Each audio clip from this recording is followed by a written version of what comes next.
Mark Sudduth, HurricaneTrack.com. It's about 4:30, and I'm in my house in Wilmington, North Carolina. This is Derek Beasley on the right, and tell us a little bit about you, Derek. I'm the chief meteorologist at WFTX Fox 4 in Fort Myers Cape Coral Market in Naples. Up here with Mark Sudduth, of course, and old You buddy guys know Greg. Yeah, what's up? yeah, old buddy Greg. Yeah, me and Derek went to school together at Mississippi State. Wow. Yeah. So, yeah, we've known each other a long time. We've A been couple at of several Hale hurricanes. State guys. Well, it's ironic. We were both in Oriental during Isabel. Wow, Yeah, and we have a so- live camera there. You helped me set it up.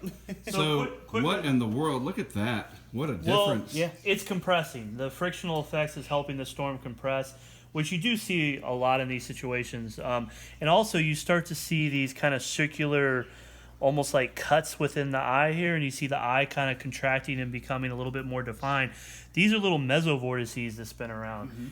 And while they're very hard to forecast and know exactly where they go, a lot of times these mesovortices cause the winds to increase. Sometimes as high as 10-20% higher than the actual winds are. So these little mesovortices spin around as a sign to me that it is starting to compress and strengthen. And when you pull up even infrared, you can really see that. You can see the eye.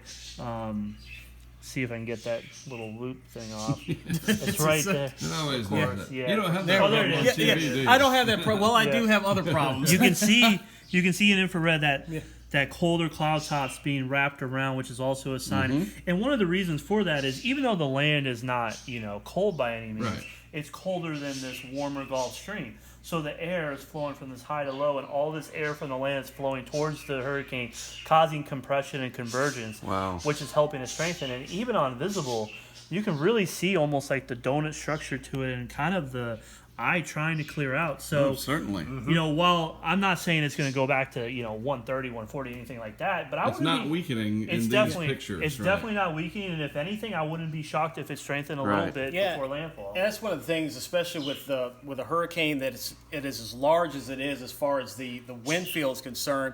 Even if we do see a better presentation on satellite, a drop in pressure, it's going to take a little while longer for Right. those winds to respond to that, of course. But it certainly looks a lot more impressive on satellite than it did even earlier, just a few hours ago.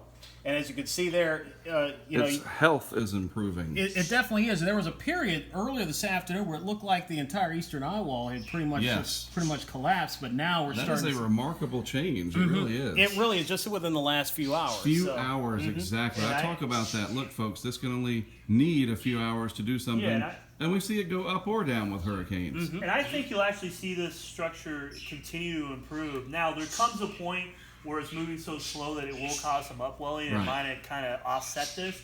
But I think this trend will continue for a good 6 to 12 hours. I appreciate it, gentlemen. We're here in the Wilmington area. Give you a look outside. You hear my parakeets in the background. How about that? This is the house of the HurricaneTrack.com guy. This is crazy. There's the Tahoe that's no longer in operation. You see outside, it's not too bad, but it is coming. Mark Sudduth, HurricaneTrack.com. We'll have more for you later.